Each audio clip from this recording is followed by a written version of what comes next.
Well, hi, and welcome everyone to this UMDF webcast. Today we're here to discuss with PTC Therapeutics a clinical trial that they have planned, a phase 2, phase 3 clinical trial for Vatiquinone, otherwise known as PTC 743, and to many in this community still familiar as EPI 743.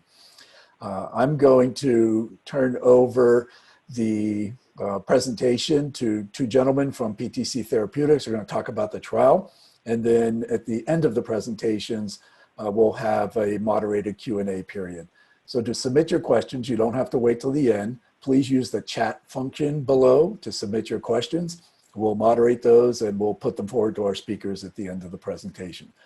So without further ado, I'm going to turn it over to Dr. Matthew Klein, very familiar face again to this community from his long tenure in clinical research within mitochondrial disease. He's the Chief Development Officer now at PTC Therapeutics. And Matt, you're going to kick us off with some background.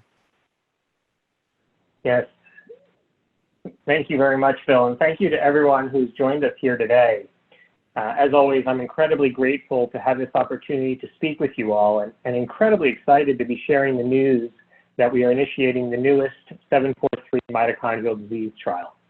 I'm here today with my colleague, Dr. Francesco Viviani, who will be leading the 743 clinical trial. Before I turn things over to Francesco, I wanted to start with a few introductory comments. First, as many of you have probably heard, EPI 743 is now PTC 743. BioElectron's compounds, as well as the team, were acquired by PTC Therapeutics last fall. So 743 and the majority of the team from BioElectron are now part of the PTC family. PTC Therapeutics is a rare disease-focused global biotechnology company with headquarters in New Jersey, but offices worldwide. PTC was founded 22 years ago and currently has a number of drugs on the market for rare diseases.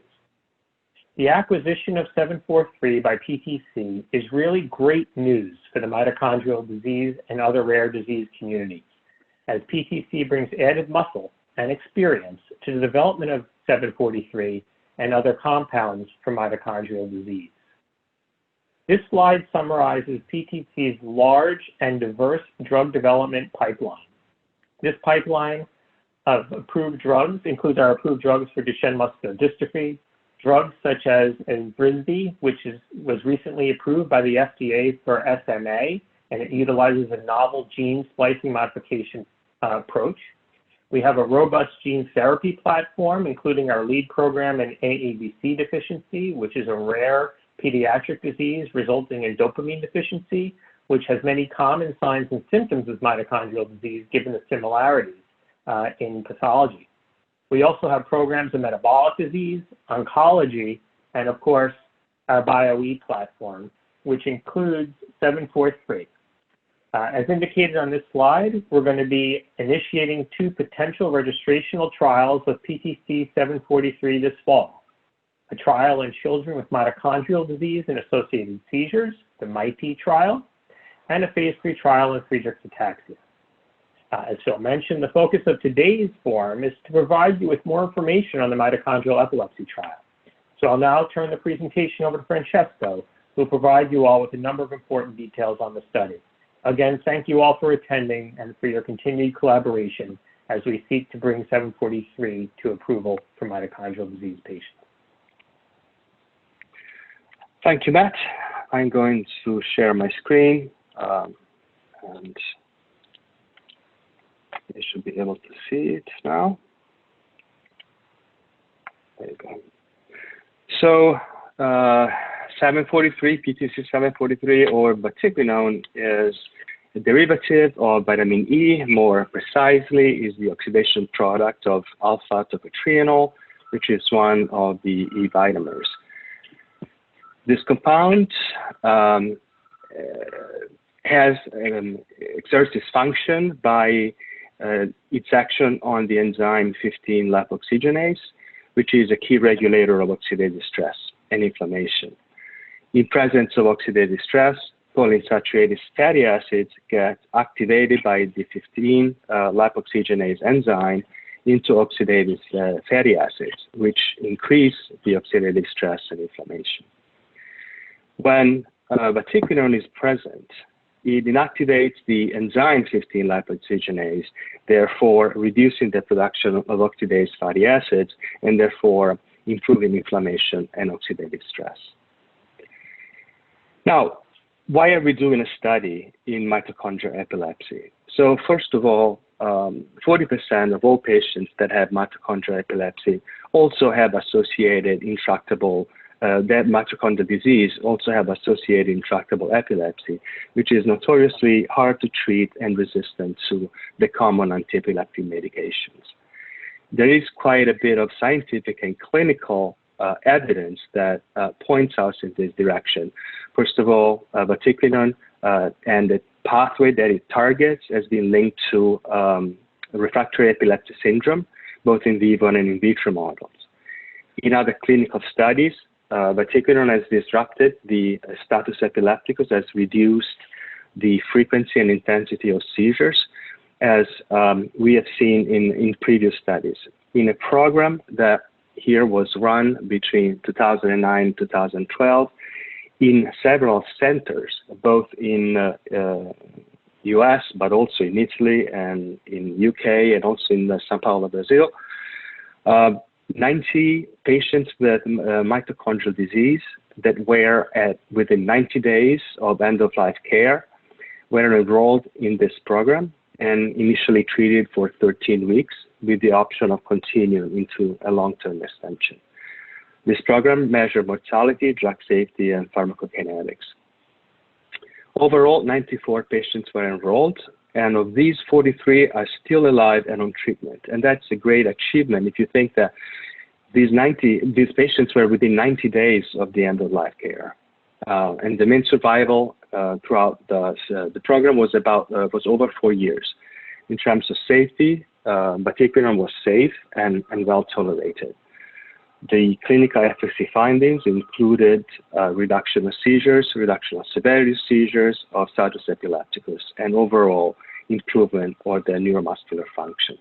Also improved were the CNS biomarkers across multiple disease subtypes. These are examples of what was observed in that program. First of all, several diseases were enrolled, like Alpers, POLG, or complexly mitochondrial mutations, MELA syndrome, and mitochondrial DNA mutation. In these cases, we had fairly consistent evidence of outcomes, mostly a decrease in seizure, and improved in myoclonus, particularly evident in Alpers syndrome. And all disease-related hospitalization were also decreased in terms of duration, but also in terms of frequency. And overall improvement of the general health, weight gain, improved neuromuscular function. In a study that particularly looked at Lee syndrome, conducted in Italy and United States, patient had a baseline frequency of seizures that was mostly moderate, and after the treatment with vatiquinone, the seizure frequency became either mild or completely took care of the events. So the study looks as a primary endpoint at the percent change from baseline in frequency of observable motor seizures in 28 days compared to placebo. We chose observable motor seizures because we believed were the most reliable and the most recognizable by the caregivers, and therefore better identified, more easily identified, and therefore a more reliable endpoint. Nevertheless, all the non-motor seizures will also be looked at, including the various subtypes of motor seizures as part of the secondary endpoints. The key secondary endpoints include the number of disease-related hospital days and the occurrence or recurrence of status epilepticus, and obviously the evaluation of safety in the population here we are studying. The study is designed as a parallel arm, double-blind placebo-controlled trial, which will have a screening phase followed by a placebo-controlled phase where patients will receive either placebo or vatiquinone at a dose of 15 milligram per kilogram 3 times a day. This phase will last 24 weeks, and after the end of this phase, patients will have the opportunity to continue in a long-term extension phase, which will be an open-label extension, and all patients will receive vatiquinone at the same dose as the previous phase. At the end, there will be a follow-up, as commonly seen in these type of trials. The screening phase will contain what we call a run-in phase, where the seizures, the baseline number of seizures will be measured. This will be done with the electronic seizure diaries, and it is a very important period because everything in the study is going to be compared to their baseline. So everything is changed from baseline in number of seizures. So the way we estimate this number of seizures at baseline is particularly important. So as we said, we do this by using electronic seizure diaries. These diaries look like small cell phones, really. And caregivers will be instructed on the use of these diaries. They will actually go through a trial period where they will learn how to enter the seizures, how to distinguish the seizure, and how to enter them appropriately in the diary. And then once they have collected at least 5 days of diaries, these entries will be reviewed with the epilepsy specialist at each site, and the seizure will be corrected if needed, or appropriately identified if misidentified at the beginning. Or anyway, any issue with the use of the diary will be clarified. Once the investigators are comfortable with the caregiver being able to use the diaries appropriately, the 28-day period will start. At that point, they will count the seizures, and those 28 days will be considered their baseline number of seizures.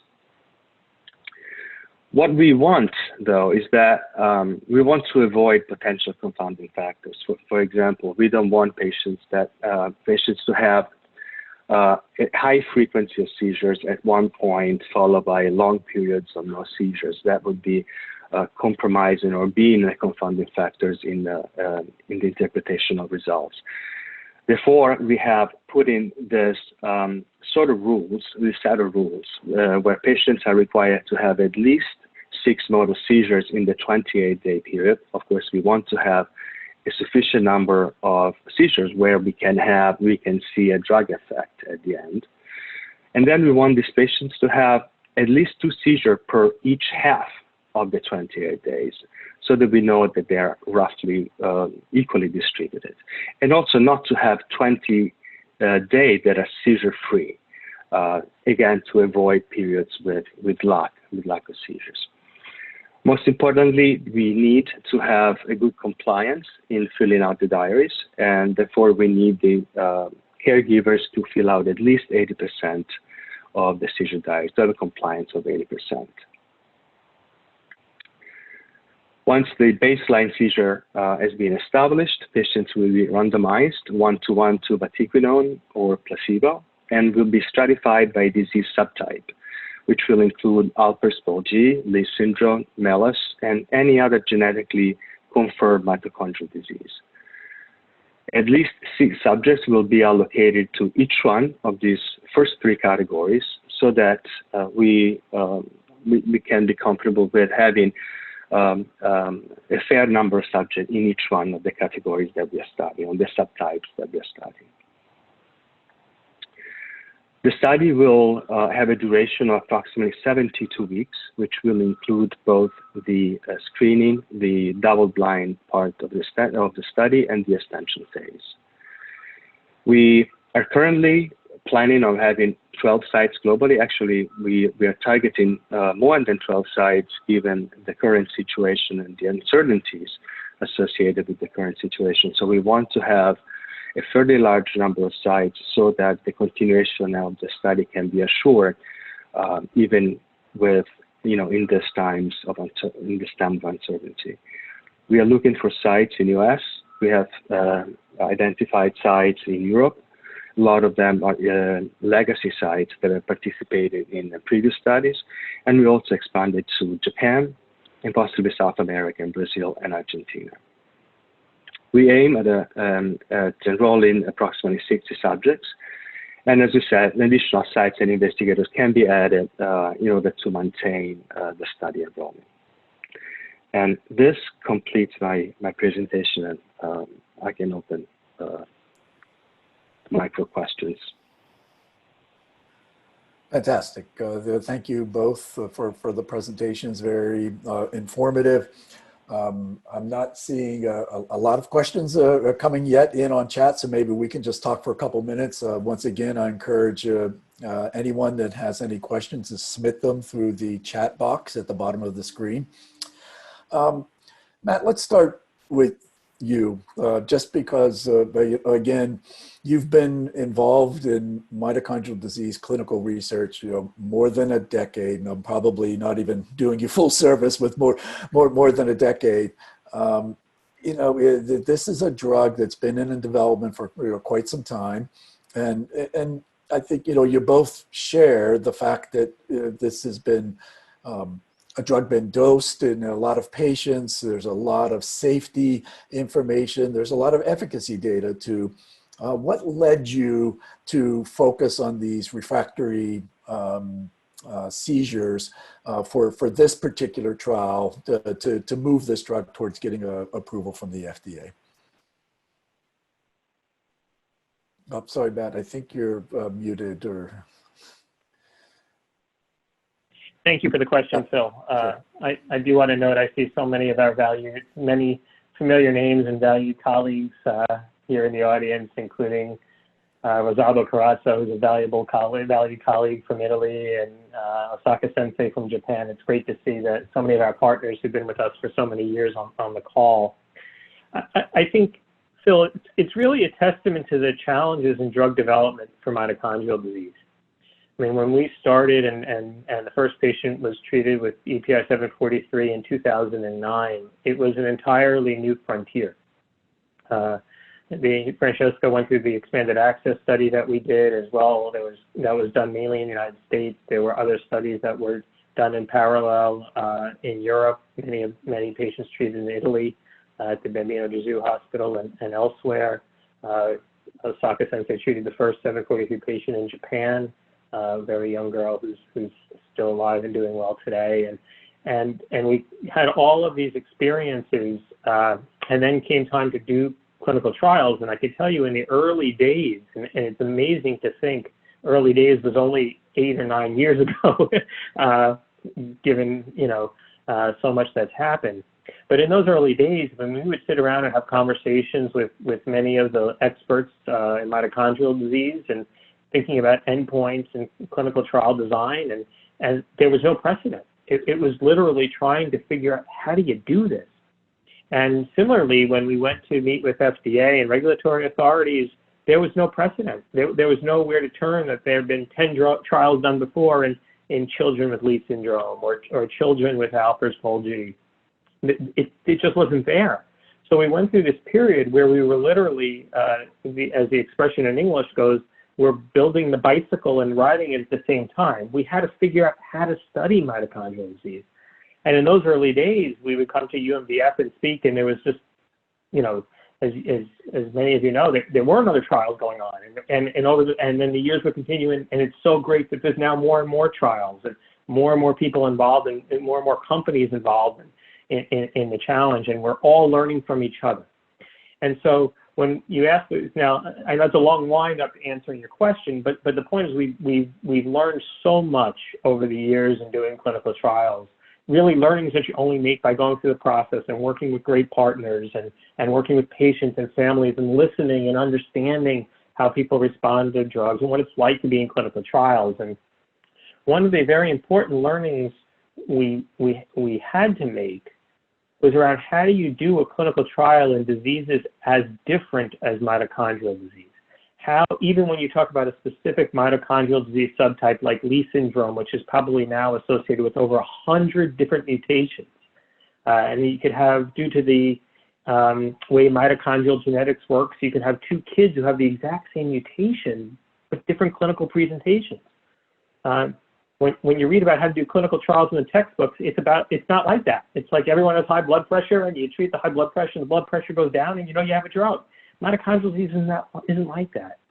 And so one of the things we had to understand is how can we design a study where we could have an endpoint that's really important to the patients, that the doctors can easily measure, that the parents could measure at home, that we could know very clearly that the drug was working relative to a placebo. And so so that's where the idea of thinking about a symptom like mitochondrial myopathy. There have been a lot of trials in myopathy. Same concept. Myopathy is a symptom common to many different mitochondrial disease subtypes. Right. Well, we knew from our experience, and that Francesco shared, that many kids with mitochondrial disease and bad seizures got better. We know, based on a lot of the learnings that we've made studying in the laboratory, studying the drug, and now understanding much better the target and mechanism of action, that seizures are associated with the pathway 743 targeting. A lot of laboratory work done in our laboratories in California, done in laboratories in Italy and elsewhere, demonstrated that we could affect the cells, and the cells were showing signs that in kids with seizures that 743 may be a good drug for that. And so when you put all that together, we said, okay, here's a symptom that makes sense that's important to patients, that makes sense that we can treat based on the target mechanism of action of the drug. We have laboratory evidence that makes sense. We have clinical evidence that it's doing that. Well, let's make the trial about that. Mm-hmm. And so that's what we've done. Again, a very long answer, but I think it captures just really the journey of learning how to develop drugs for mitochondria. Yeah, I absolutely agree. And I just want to reinforce that when we held the externally led patient-focused drug development meeting with the FDA back in 2019, seizure control was one of the top, from a burden of disease perspective, one of the highest priorities for caregivers of pediatric patients in terms of what would be meaningful to impact with therapeutic development. So it's really well aligned with the patient voice. And of course, that's what we're looking for, right? Drugs that are helping patients in ways that are meaningful to them. Yeah. So, Francesco, maybe briefly for you, this is still a community in the early days of clinical trial activity. So, each of these webcasts and each of these interactions is really an educational opportunity. And Matt and I have had a lot of conversations about this over the years too. I think it's important that our community understands what does it mean, right, to be in a placebo-controlled, parallel arm, a clinical trial, and particularly phase 2, phase 3. I'd like you to speak briefly to that, because that implies that there may be the opportunity here to actually use these data that come out of this trial to actually seek approval directly. It won't necessarily need to lead to a follow-on trial. So, maybe it's a two-part question, right? On the intervention period, just make sure that our community, or try to clarify for them who gets drug when, and how does that process play out? Right. So patients will be randomized, will be assigned a treatment with a 50-50 chance of taking either placebo or Vatiquinone in the first 24 weeks. At the end of the 24 weeks, everybody will be receiving the drug. Now, we call it double blind because we don't know who's taking what, and the patients don't know who's taking what. The doctors at the site doesn't know who's taking what. Even at the end, at the end of the double blind, when they will enter the open label phase, where we call it open label because everybody knows that they're taking the drug, we don't know which patient we're coming from which group. So we maintain the blind from that point of view, but the short answer is that for the first 24 weeks, the patients have the 50-50 chance to receive either drug or placebo. After that, the patients, everybody will receive the drug. Yeah, so I mean, the take-home message is that ultimately every patient Everybody will have the has chance to receive it, but it's important to have that period where you have a control arm so that you can better judge the difference in efficacy between the placebo and the drug itself, and that kind of builds. Right. That's correct. So yeah. that becomes essential when you do a clinical study in order to establish the effect of the drug. You have to have at least one part of the study that it's placebo controlled. But the long-term extension is going to be twice as long as the double-blind phase. It's 48 weeks in which they will receive drug for sure. So as you know, these types of disease are quite rare.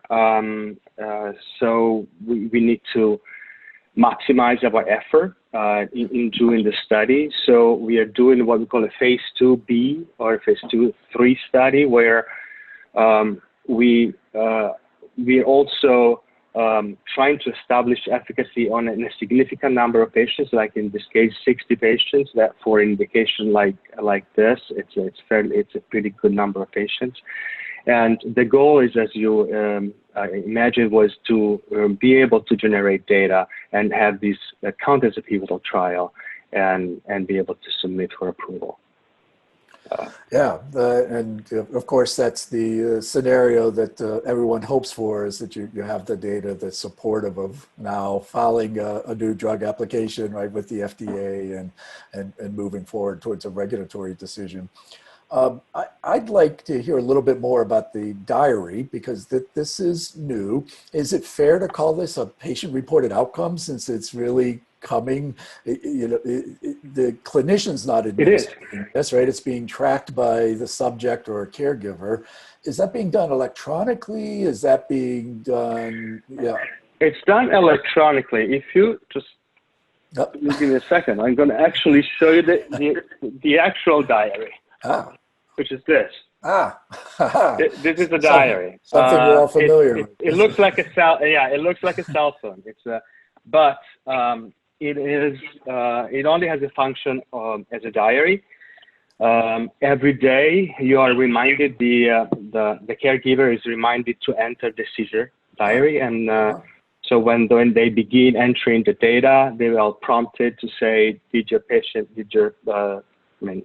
the patient had any seizure today? If it's yes or no. How many motor seizures did the patient have? And then within motor seizures, it's going to go through, there's a menu where you can enter how many of each type of motor seizures the patient has had.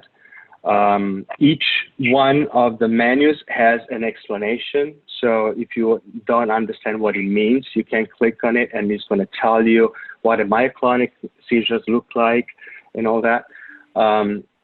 On top of this, we are actually doing a diary training when we do the investigators meeting. As a matter of fact, we have our investigators meeting tomorrow for the US sites, and the diary training on Friday.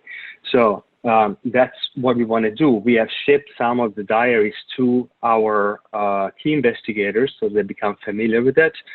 And then during the training, we will show them exactly how the diary works and go over the types of seizures, go over how they should address each type of seizure, how can they come back, and when the patient comes back for the first trial part, to say, okay, let's review your seizures. You enter a myoclonic seizures, but you say you're not really sure that there was a myoclonic seizure. And so you explain how to reclassify it, and which one is the appropriate type of seizure that should have been entered, and so on. And I assume this is an approach, an outcome that's well this is commonly done. Used for other epilepsy. Yeah. Mm-hmm. Of course, this is the common way seizures are recorded. It used to be a paper diary, not until long ago. I mean, I've done studies with paper diaries, and it wasn't that long ago.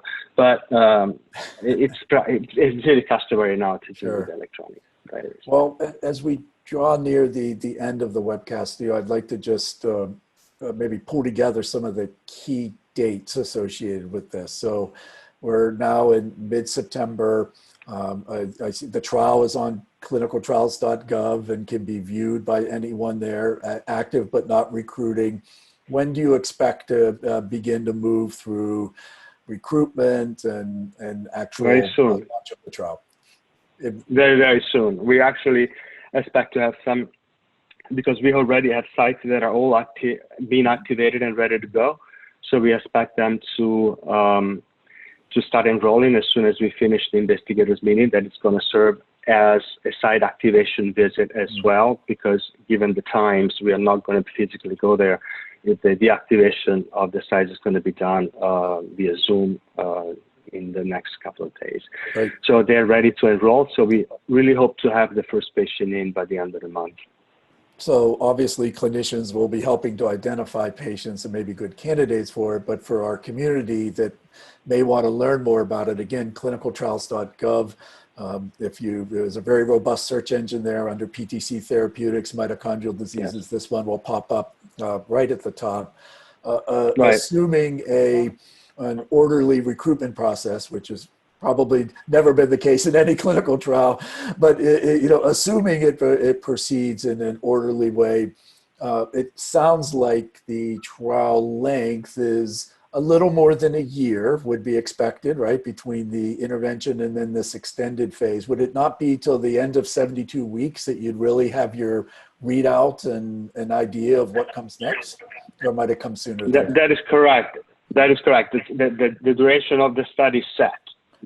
What we can work on is how fast we can recruit. Yeah. And this is going to be a communal effort from everybody, the key opinion leaders and everybody in the field to refer patients and try and enroll as fast as we can. That's the part where we're going to try and do our best, accelerating the time. So it sounds like early 2022. All right, we might be at a point where we've reached the end of the trial period, and we'll have some results to look at. Right. It's always good, I think, to set expectations, right, for the community. So, yeah, as both Dr. Klein and Dr. Viviani have said, the role we can play, right, as patients and patient families is to be actively involved in clinical research, learn about these opportunities, ask questions, whether that's through UMDF or with your mitochondrial disease doctor. The sites will be listed on clinicaltrials.gov. There's plenty of places and resources to find out more about it. If you believe that you or a loved one might be a good candidate for it, we strongly encourage you to explore that possibility. So this is how we will develop treatments and cures for mitochondrial disease. Right. Gentlemen, and the PTC website will have it soon. And PTC obviously as well too. Anything else that you wanted to share today? Sort of final comments before we wrap up, Matt? Just thank you to Phil. Thank you to you. Thank you to UMDF for your partnership. I think we've all grown together here. And I think, as Francesco said as well, this takes a community. This is going to take all of us, patients, families, foundations, physicians, everyone. It's always been that way, and it's going to continue to be that way. And we look forward to continuing to work with everyone and continue to push things forward. And again, we view this. We know not everyone will be eligible for this trial. We're under an obligation working with regulatory authorities to have very specific criteria for a trial. And so I know that questions always come up, what if we don't meet the criteria? Right. I think that we remain committed to trying to get the drug available to as many patients as possible. And so that this is really a important first step. And again, one of the realities of a clinical trial, just like needing to have a placebo arm, is needing to have these very, specific criteria. The other question that folks ask a lot is, well, what if my doctor is not in one of the sites for the study? Can I still be in the study? Absolutely. We have worked very hard to make sure to assist with transportation. Obviously, that's important always, but especially in the COVID pandemic. Yep. As Francesco alluded to, the team has done a lot of hard work to make sure we have plans in the event that there's further outbreaks and things. But this trial is for anyone who's eligible, even if you don't live near a study site. You know, we are going to work together to try to, people want to participate and can participate, to allow them to participate. Fantastic. I think we'll end it there. Again, thank you, both of you, on behalf of the mitochondrial disease patient community. Thank you for your continued interest in developing treatments for mitochondrial disease. Thanks to everyone that participated today and listened in, and we'll look forward to bringing you additional webcasts as clinical trial activity begins to ramp up in the mitochondrial disease space. Goodbye, everyone. Have a great day.